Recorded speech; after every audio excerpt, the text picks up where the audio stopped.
Donc maintenant dans cette vidéo, je vais vouloir aller chercher les données sur le serveur. Donc actuellement, voici l'état du site. Lorsque je clique sur commentaires, les commentaires ne s'affichent pas alors qu'il y en a deux. Et pourquoi ça ne s'affiche pas? Car comme on avait pu le voir dans la vidéo précédente, j'avais relié donc le composant avec le store Redux.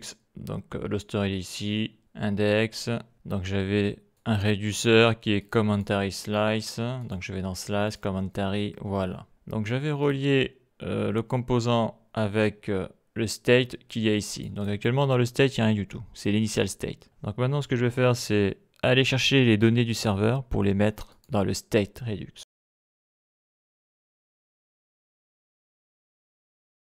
Donc déjà la première chose que je vais faire c'est au niveau du composant qui permet d'afficher les commentaires dessous là.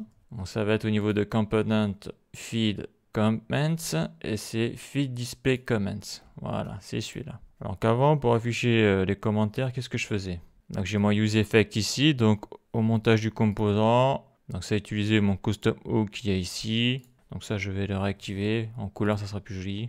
Donc là j'ai l'URL, ma requête get, mon token. Et là j'exécute donc cette commande là et je mets ça dans le state data. Donc le state data, je l'ai désactivé, ça c'est bon, il est ici là.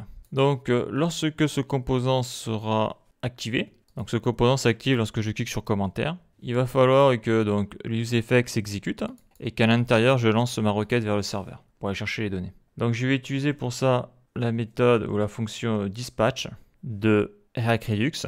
Donc pour le moment tout ça c'est pas importé. Hein. Et qu'est-ce que je vais dispatch? Eh bien il va falloir que je dispatch une action. Et cette action, je vais l'appeler get. Donc get pour la requête get, fetch parce que je fais une requête fetch vers le serveur et commentary parce que je vais récupérer les commentaires. Donc ça va être le nom de cette action-là. Et dedans, je vais y passer le payload. Donc qu'est-ce que je vais avoir besoin pour pouvoir exécuter cette requête? Eh bien, il va me falloir le token, l'user ID token et l'ID de post qui sera passé dans le composant. Donc à noter que je passe l'ID de poste, mais je passe aussi l'ID comment button. Donc là, théoriquement, je passe deux fois la même information. Car il faut savoir que lorsque je clique sur le bouton il y a l'ID de poste. Et avec l'event, je le récupère et je le mets dans ID comment button. Donc on va voir si c'est un doublon. Donc là, si je fais exactement ce qu'il y a ici, j'ai besoin de l'ID de post user, CTRL V. J'ai besoin de l'user ID token, donc ça c'est pour passer l'authentification. Hein. CTRL V. Et j'ai aussi besoin du token. CTRL C, CTRL V, car tous les rôles sont protégés. Donc voilà. C'est comme on l'a vu, pour pouvoir écrire dans le state, il n'y a que le réduceur qui peut le faire. Mais le réduceur, il faut lui envoyer de la donnée. Et donc c'est le dispatch de l'action. Et là, par contre, dans ce dispatch-là, au niveau de l'action, donc là, c'est pas un objet que je vais envoyer. Il va falloir qu'une requête, donc asynchrone, s'exécute pour aller chercher les données sur le serveur. Et dans mes anciennes vidéos avec Redux, on avait vu que ça se faisait avec le Redux Zunk. Donc il y a un middleware Redux et on a vu dans les vidéos précédentes que ce middleware-là est intégré d'office avec Redux Toolkit, qui n'a même pas besoin de rajouter ce middleware-là, il est déjà intégré. Donc déjà, je vais m'occuper du dispatch ici, pour plus avoir cette erreur-là. Après, je vais créer l'action, qui va me permettre de faire la requête HTTP vers le serveur et de récupérer la donnée. Donc déjà, il va falloir importer le hook useDispatch de React Redux. Donc là, je vais utiliser le hook useDispatch. Ça, c'est bon. Donc une fois que j'ai ce hook-là, je vais pouvoir l'utiliser. Donc c'est classique. Je vais me mettre dessous, là, ici, là. Ça, je vais le virer. Je vais écrire const, donc le dispatch de l'action, égale useDispatch. Voilà. Donc là, en bas, je n'ai plus l'erreur. Ici. Maintenant, ce qui va manquer, là, c'est importer ça. Donc ça va être l'action get fetch commentary. Donc là pour le moment je ne l'ai pas créé. Mais ici là, il va falloir importer l'action qu'on appelle aussi l'action creator. Donc ça maintenant c'est ce que je vais faire. Et une fois que je l'aurai fait ici, je pourrai l'importer. Donc lorsque j'utiliserai ici là le dispatch de l'action creator, eh bien je lui transmets les données pour passer donc tout ce qui est middleware d'authentification pour pouvoir aller chercher la donnée sur le serveur et après ça sera mis automatiquement dans le store Redux.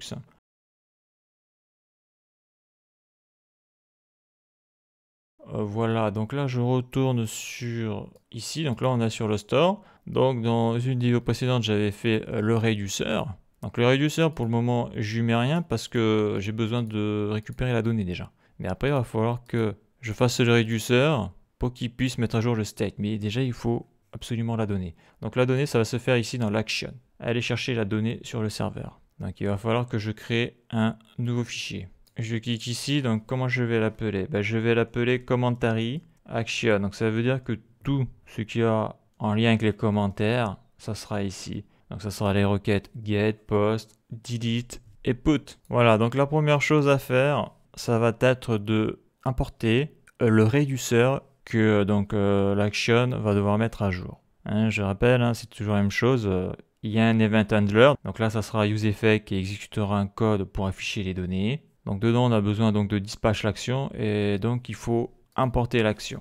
Donc il faut dispatch l'action, donc c'est ce que je vais faire ici pour que l'action puisse mettre à jour le state par le biais du réduceur. Donc il faut importer le réduceur en question. Et ça sera le réduceur qui a un rapport bien sûr avec les commentaires. Donc là je fais from double quote point et je vais aller donc dans le slice parce que c'est l'intérêt de Redux Toolkit, c'est que dans le slice tu as le réduceur, tu as tout ce qu'il faut. Voilà, donc là j'ai importé mon réduceur. Le réduceur il est où? C'est celui-là, j'ouvre à côté. Bon, pour le moment il n'y a rien dans le réduceur. Hein. Il est ici, mais ça on le verra après ça. Déjà il me faut la donnée. Et donc, comment il s'appelle? Eh bien il s'appelle Commentary Slice. CTRL-C, CTRL-V. Donc là j'ai mis des accolades, ça sert à rien. Parce que c'est un export default. Je mets dessus, c'est déclaré mais jamais utilisé. Ça c'est bon, ça c'est facile. Donc maintenant c'est là où ça devient intéressant. Donc ça va être pour aller chercher les données sur le serveur. Donc là il y a un petit truc qui est chiant lorsqu'on utilise Redux Toolkit, tout ça. Donc tu es obligé de taper tout ton code avant de pouvoir faire des tests.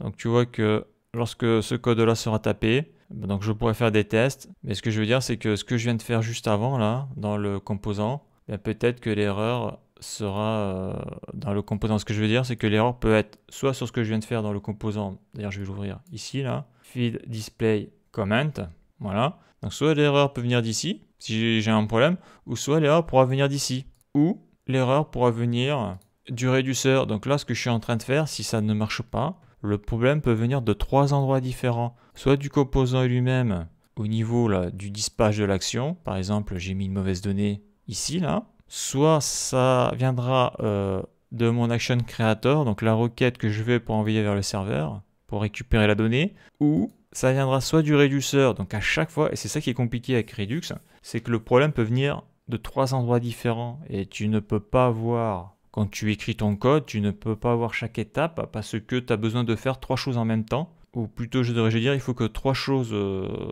bouts de code soient écrits, pour pouvoir faire fonctionner ce que je veux faire là. Donc ça c'est vrai que c'est un petit peu relou là. Là actuellement je tape du code mais je peux pas le tester tant que j'aurais pas fait donc ça, le dispatch, l'action creator et le réduceur. Donc voilà, c'est pour ça que Redux Toolkit est plus facile que le Redux classique, mais ça reste quand même compliqué quand ça plante. Donc là il faut faire la fonction que je vais appeler et que j'ai appelée getFetchCommentary. Voilà. Donc celle-là il faudra que je l'importe.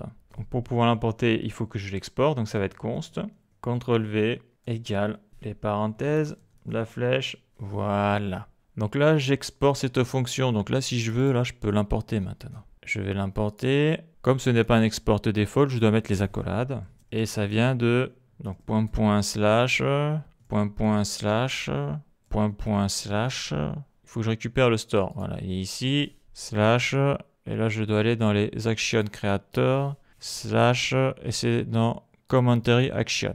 Donc là, si je me mets dedans, là, et si je fais CTRL espace, je dois avoir ma fonction, là. Elle est ici, elle est tout en haut. Voilà. Donc là, je l'ai importé, et on voit que ici, il n'y a plus d'erreur. Donc là, j'ai besoin de mettre le dispatch, CTRL-C, CTRL-V. Donc là, je viens de lier, là, mon dispatch, et la fonction cadent avec ici. Donc là, actuellement, la fonction est vide. Donc on voit que en argument, je passe l'ID post user, user ID token et le token. Donc là, je fais ça. CTRL-C, CTRL-V. Voilà, maintenant, grâce à ça, j'ai les données pour faire ma requête HTTP vers le serveur. Donc là, on est, de mes souvenirs par rapport à mes anciennes vidéos sur Redux, là, on est dans le Redux Chunk. Parce que là, on fait une requête asynchrone. Et on sait que lorsque l'on fait ça, il faut qu'on fasse un return et une nouvelle fonction. Comme ça, dedans, on y met le dispatch. en paramètre et c'est une fonction asynchrone. Voilà, ça c'est la base. Et donc après dedans, tu peux taper ta requête HTTP. Donc là, je ne vais pas utiliser mon custom hook parce que lui, dedans, j'ai mis des states et quand tu utilises un custom hook comme use HTTP, tu ne peux l'utiliser que dans un composant React.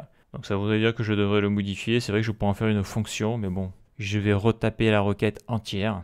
Donc la requête get, car c'est une requête get. Donc là, je crée ma variable const et je vais l'appeler fetch data. Donc là, notez que je vais faire une requête différente de ce que j'ai fait dans des vidéos précédentes. Le try et le catch, je ne vais pas l'utiliser dans la requête, je vais l'utiliser après. On va voir, ça fonctionne. Donc, c'est une fonction asynchrone. Donc là, on voit que j'ai mis sync. Voilà, je mets la flèche, les accolades. Donc là, on voit que ici, ça c'est une fonction asynchrone. Sauf qu'on verra que j'utilise pas de await, donc peut-être qu'il est inutile. Par contre, celui-là, il est obligatoire, hein. Là, j'ai ma fonction asynchrone.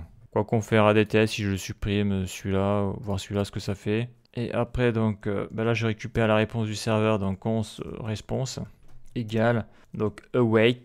J'utilise l'API fetch du navigateur. Donc là, je vais mettre l'URL. Donc là, je vais pas le mettre dans une variable, ça ira plus vite. Donc je sélectionne l'URL, CTRL-C. Je mets ici CTRL-V. Donc là, j'ai mon URL. Ça, c'est bon. Donc après, qu'est-ce que j'ai besoin là? J'ai besoin de mettre l'objet de configuration. Alors oui, il se met pas là, lui. Ça marchera mieux si c'est à l'intérieur. Il se met là, virgule, car c'est dans la requête fetch. Donc là, qu'est-ce que j'ai besoin? La méthode.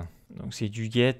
Donc quand tu n'as pas d'authentification, tu n'as pas besoin de mettre ça, hein. Mais par contre, moi j'ai absolument besoin du headers. Et j'ai besoin du headers parce que je dois passer le bearer token. D'ailleurs, il est ici. Je vais le copier, ça m'évitera de faire des fautes. Je sélectionne. CTRL-C, CTRL-V. Donc ici, j'ai mon ID post user, c'est bon. Ici, j'ai mon user ID token, donc ça c'est bon. Ici, j'ai le token, donc ça c'est bon. Donc là, je peux faire ma requête vers le serveur. Ça c'est bon. Voilà. Donc après, si la réponse du serveur n'est pas bonne, if, voilà, ça évite de mettre un else. On fait ça, response.ok est à false. Donc si réponse.ok est à false, je passe à true, ça m'exécute ce code-là. Je fais un throw, new error. Donc là, ça arrêtera le programme, hein, si on est là-dedans, c'est-à-dire le reste là ne sera pas exécuté. Problème, voilà. Pour récupérer la donnée sur le serveur, donc si ça c'est exécuté, le programme s'arrête.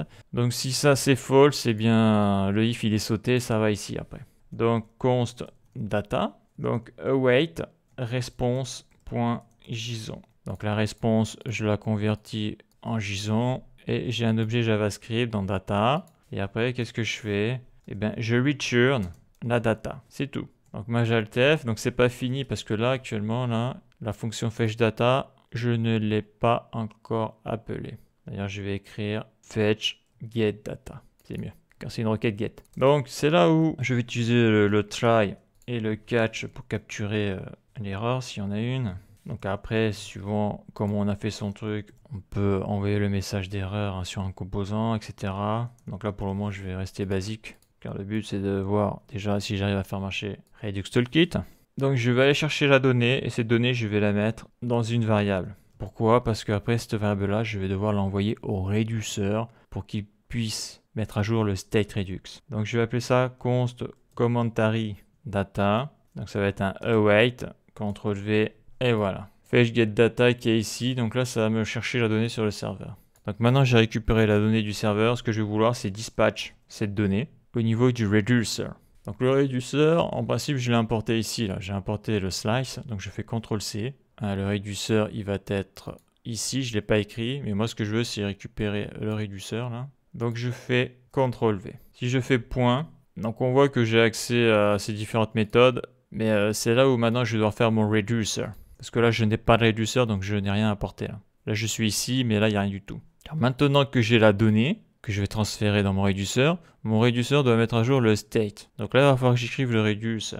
Alors déjà, il faut lui donner un nom. Donc je vais appeler ça getComment. Donc ce nom, c'est aussi le nom de l'action. C'est ça qui est bien avec Redux Toolkit. T'as pas besoin de faire comme je faisais avant, d'écrire au niveau de l'action, d'écrire par exemple export constante et par exemple getComment c'est égal getComment en majuscule. Tu vois? Parce qu'il fallait après mettre le nom de l'action dans le réduceur, mais aussi dans le dispatch. Donc là, il n'y a pas de prise de tête, ça fait les deux ça.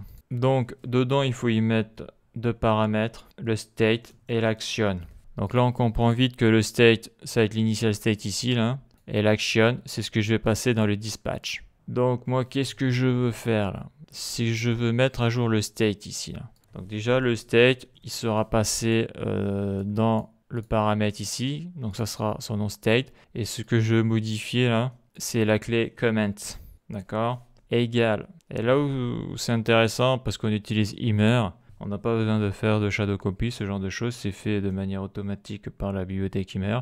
Donc là, qu'est-ce que je fais? Bien, dans Action, ici je dispatch l'action, et dans le dispatch, il va y avoir la donnée, et dans l'action, donc on a le payload. Et lorsque je dispatch ça, donc dedans j'aurai la réponse du serveur, et c'est dans la key results. Et donc, je dispatch action, ça sera dans le payload, parce qu'à chaque fois qu'on dispatch l'action, on a le type et le payload. Mais là, j'ai pas besoin de le marquer avec Redux Toolkit. J'ai pas besoin de préciser le type ni le payload, car c'est déjà écrit à l'intérieur. Donc là, je marque action.payload. Et en principe, dans la key payload, j'aurai la key results avec les données du serveur. Donc ça, après, pour bien le voir, il faut faire des console log. Donc là, si je me remets ici, là, au niveau de l'action creator, si je fais CTRL espace, je dois avoir mon get comments. Donc là, il y a un gros souci là. Donc déjà, je mets un deuxième. Oui, puis là, c'est pas le slice que j'ai besoin. C'est pas commentary slice. C'est l'action. Donc l'action, elle est bien dans le slice. Donc pour éviter de se prendre la tête avec ça, on peut exporter l'action. Donc pour éviter les confusions, je veux dire. Comme ça, au lieu de mettre commentary slice, je vais mettre commentary action. Comme ça, je sais que lorsque je veux faire un dispatch, j'utiliserai commentary action et dedans je vais y mettre quoi? Donc const, je vais y mettre le réducteur commentary action, et on peut y mettre un s, égal, donc ça va être commentary slice, et ce que je veux, c'est l'action. Donc si je mets action, ça va me le récupérer dans le slide là. Donc là on le voit pas, là on voit pas écrire action là. Donc si je fais un console log de commentary slice, tu verras l'action. Donc ça je le ferai après pour les tests. D'ailleurs je peux le faire ici, voir quand je l'appellerai commentary slice, CTRL-C, CTRL-V. Voilà, donc là, si je me mets ici maintenant, donc ça, il faut que je l'exporte. Je exporte. Donc si je l'exporte, donc après ici, il faut que je l'importe. Voilà, parce que sinon, je suis obligé de marquer commentary slice.action. Et d'ailleurs, j'ai envie de te dire un truc. Si je fais ça, il est importé. Si je fais ça, on le voit, l'action, il est ici. Hein. Donc ça, là, pour éviter de faire ça, tu fais ça. Donc là, c'est plus commentary slice que je vais importer, ça va être commentary action. En gros, ça permet de faire un truc plus concis, quoi. CTRL-C, et si je me mets ici, là, si je fais le point, CTRL espace, et là, j'ai mon get comments, j'ai mon action. Voilà. Et qu'est-ce que je lui mets dedans? Je lui mets la data. CTRL-C, CTRL-V. Donc là, je viens de finir mon action creator au niveau de la requête get pour récupérer les commentaires. Si je fais Maj Alt F, alors si je dézoome pour le voir entièrement, je ne sais pas si on va le voir entièrement. Donc voilà à quoi ça ressemble. Là je vais vers l'espace. Donc la question c'est est-ce que ça fonctionne? Donc là je regarde ici, ça c'est mon réducteur. Donc on voit pas d'opérateur parce que j'utilise Immer, donc j'ai pas besoin de faire de shadow copy, ça doit marcher en principe. Donc après pour savoir si ça marche, il faut tester. Donc j'actualise. Bon déjà, erreur, problème pour récupérer la donnée sur le serveur. Ça commence bien. Je clique ici, ok. Et donc là maintenant on rentre dans le debug. Et donc pour débugger, eh bien, il va falloir faire quoi? Mettre des console log, car là il me dit commentary action JS19. JS19, commentary action JS19, c'est ici là. Donc là il m'exécute ça. Ça veut dire qu'ici il n'est pas passé là. Ici il n'est pas passé. Je vois que le backend fonctionne. Donc je vois que authentification ok, donc je suis bien passé dans le middleware. J'ai lu un commentaire, donc c'est bon. Attends, ça je vais le mettre plutôt en bas. J'actualise. 22, 28. 22, 28. Donc ça peut être dû si ici je passe pas les bonnes données. Donc voilà, donc là je suis obligé de faire console log, ID post user, user ID token et token. Déjà voir si la donnée arrive ici. Sans ça, je peux rien faire. Donc là on voit 1038, 550 et j'ai le token d'authentification. Là j'ai 1036, 550. 246, 550, donc tout ça c'est bon. Donc ça c'est bon. Donc le problème viendrait de la requête. Donc là j'ai bien fetch data, c'est bon. Dedans, je récupère la réponse. C'est bien du wait, c'est bien fetch. J'ai bien mis l'ID post user, j'ai bien mis l'user ID token. Ici, j'ai bien la méthode get, j'ai bien mon headers, j'ai bien l'authorization bearer avec le token. Ok. Alors ça, c'est fou ça. En principe, ça devrait passer là. Alors attends, là je vois que j'ai ça là, donc ça peut être mis à jour. Alors il y a un truc que je vais faire, je vais tester là. Si je vais sur mon réducteur, ça je le vire ça. Ça je le vire, on voit que ça change rien du tout. Là je vais mettre un console log de data. Donc là si je zoome, qu'est-ce qu'il me dit là? Result to. Non mais là il récupère les données là. Il récupère bien les données là. Voilà, donc les données sont récupérées. Là j'ai merdé là. Là j'ai merdé là. J'ai mis un O majuscule au lieu d'un O minuscule. Donc on voit que ça tient vraiment peu de choses, hein, parce que là, quand je vois la requête, je me dis c'est impossible, ça peut que passer. Donc c'est un O minuscule, voilà. Là, cette erreur-là, pour la trouver, ben, sans les console logs, c'est impossible. D'ailleurs, je l'ai vu direct. Hein. À partir du moment où tu as la réponse dans la data, c'est que c'est bon. Voilà. Donc là, j'ai la réponse du serveur, ça fonctionne. Voilà, donc la question, c'est si je clique sur le bouton, est-ce que ça fonctionne? Ça marche. Donc là, on voit que j'ai un gros bug. J'ai un bug d'affichage qui m'affiche les commentaires de celui-là, ici et ici. Donc ça, c'est par rapport à la manière dont j'ai placé mon composant. Ça a marché très bien avant que j'utilise Redux et le store. Mais là, j'ai pu constater qu'il va falloir faire des modifications dans l'arborescence de mes composants. Donc là, actuellement, ce que je constate, c'est que je récupère bien la donnée de ce poste-là. On voit qu'il y a écrit post 1038. Ça, c'est bon. Donc si je clique ici, là, je dois avoir 3 commentaires. Je clique ici et je vois qu'il n'y a rien du tout là. Là pourtant il y a 3 commentaires. Là. Donc là il y a un autre problème. Si je clique ici, j'ai rien du tout. Donc là on voit que ici ça fonctionne, ici ça fonctionne pas, ici ça fonctionne pas. Et là ce qui me chagrine c'est que là je vois le post 1038. Je n'ai que le 1038. Le 1038 c'est celui-là. Et là si je clique là, j'ai pas le 1036.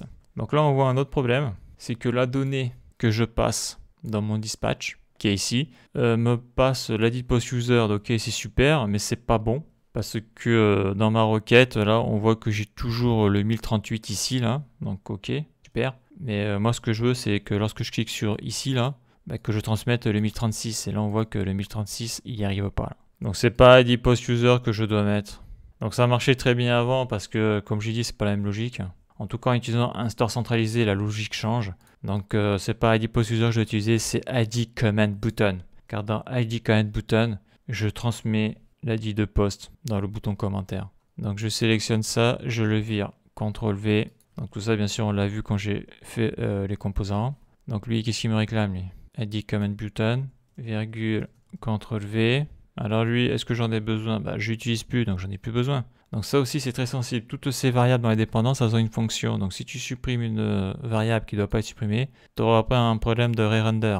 Donc ça, je peux le supprimer. C'est pour ça que c'est chaud de faire des modifs comme je fais là. Le mieux aurait été que je recommence tout depuis une application vierge ou alors mettre mon React Redux sur de nouveaux composants. Donc là, je fais des modifications d'anciens composants. Donc j'ai bien le dispatch, l'ID command button, mon token, mon user ID. Bon, lui, on verra si je le garde ou pas. Ça, c'est pour les mises à jour. Ça, c'est pour lorsque j'efface un commentaire. Et ça, c'est lorsque je fais un nouveau commentaire. Donc, j'actualise. Je clique ici, ça marche toujours. Par contre, on voit que j'ai un bug d'affichage. Ça me l'affiche à tous les postes. Mais ça, c'est encore autre chose. Maintenant, je vais cliquer ici. Voilà. Là, j'ai les 2 commentaires. Donc, on voit que ces 2 commentaires sont bien en rapport avec le 1036. Par contre, j'ai le bug d'affichage là qui m'ennuie fortement parce qu'il me le met aussi sur le poste du haut. Donc, je ferme. Et là, je vais avoir 3 commentaires en rapport avec le post 946. Donc ça m'ouvre ici, donc ça, il va falloir que je fasse une modification. Donc on voit que les commentaires 946, ça correspond bien ici, donc tout fonctionne, super. Et si je mets un nouveau message, ça doit marcher parce que j'ai pas touché à la requête qui permet d'envoyer des messages. Donc là, actuellement, ça y est, la requête get qui permet d'afficher les messages, eh bien ça provient là du store Redux. Donc là, j'ai un bug d'affichage, donc ça, je vais le régler dans la prochaine vidéo. Donc ce que je voulais voir là, avant de conclure cette vidéo là, si je laisse mon initial state comme ça, parce que bon, mon initial state ici c'est un objet, même s'il est vide, ça marche quand même en principe. Donc là j'actualise. Donc là je vide, je clique dessus, qu'est-ce qui se passe? Bah il se passe ça, ok. Là j'ai les commentaires et ça s'affiche 3 fois à cause de mon bug d'affichage. Je vais ici, d'ailleurs pour que ce soit plus clair là, je vais y mettre un nouveau commentaire, d'ailleurs on le voit, hein. Envoyer un commentaire n'apparaît que sous le post sur lequel j'ai cliqué sur le bouton commentaire. Sur les autres, ça n'apparaît pas. Donc c'est ça qui me dit que c'est un bug d'affichage. Test. Voilà. Donc là, j'en ai 2, 3, 4. Je vide. Là, si je clique là, j'en ai bien 3 ici. Là, c'est bien ça. 1036. Je vide et que je clique ici, j'en ai bien 2. Ok. 1038, 1038. Et je vide. Et là, c'est le 4. J'en ai bien 4. Et c'est le 946. Le 946, c'est bien ça. Donc tout fonctionne. Donc là, j'ai aussi, je ne l'ai pas montré, mais lorsque tu utilises Redux Toolkit, tu as l'onglet Redux ici, là. Voyons, j'actualise. Donc là, il me dit que le state est vide. Là, j'ai le state undefined. Ok. Je clique ici et j'ai rien du tout. Pourquoi? Parce qu'il faut que je l'active. Activer l'extension, actualiser. Voilà, ça fonctionne. Donc à quoi ça ressemble? Ça ressemble à ça, là. Donc si je clique ici, alors là, j'ai mes actions. Là, j'ai le state, il est vide. C'est bizarre, pourtant, il n'est pas vide. Bon, ce que je vais faire, c'est ça. Parce que moi, je m'en fous. À la base, c'est vide. Je vais mettre un tableau vide. Voilà. C'est mieux comme ça. Je préfère. Donc, j'actualise. On voit le résultat. Je clique sur le bouton. Ouais, donc là, le problème, c'est les bugs d'affichage. Ça me met plein d'actions, là. C'est chiant, là. Donc là, qu'est-ce que l'on voit, là? On voit dans Comments. On voit les données que j'ai récupérées sur le serveur. Là, on voit la diff. Ouais, non, mais ok. Ouais. Il faut que je vire mon problème d'affichage. Donc, pour résumer, j'ai été sur mon composant Feed Display Comment. Dans le Use Effect, parce que c'est au chargement du composant que je vais afficher les données, donc les commentaires. Donc, je dispatch GetFetch Commentary, donc qui est dans le Commentary Action. Dedans, je lui passe l'ID qu'il y a dans le commentaire, dans le bouton commentaire, donc c'est l'ID de poste. User ID token et le token. Je mets à jour les dépendances. Donc lorsque l'useEffect exécute ce code-là, qu'est-ce qui se passe? Eh bien ça va ici, là, dans le commentary action. Donc j'apporte commentary action dans le slice. Donc je crée la fonction, dedans je lui passe 3 paramètres, donc l'ID de poste, user ID, token et le token. Donc ça c'est pour l'authentification et ça c'est pour sélectionner le bon poste. Et cette requête-là au niveau du backend va me chercher tous les commentaires en lien avec ce poste. ID post user, user ID token et le token. Donc ça c'est bon, donc je récupère la donnée, pas faire de faute ici, si la réponse n'est pas ok, si c'est bon je mets ça en data. Donc après dans le try, eh bien j'exécute la requête, je mets ça dans commentary data. Donc quand cette fonction s'exécute, bien sûr elle récupère la donnée qu'il y a ici, ça le met dans cette variable là. Et cette variable là, donc la donnée, donc le result, eh bien je vais le mettre directement là. Donc j'appelle le réduceur qui est ici là. Le réduceur qui est dans Commentary Slice. Donc le réduceur qui est ici, qui est getComments. Donc qui est aussi l'action type. Et dedans, je lui passe la donnée du serveur. Et donc après, dans le réduceur, lui, il récupère donc le state, l'initial state, il récupère l'action. Donc l'action, c'est ici. Hein.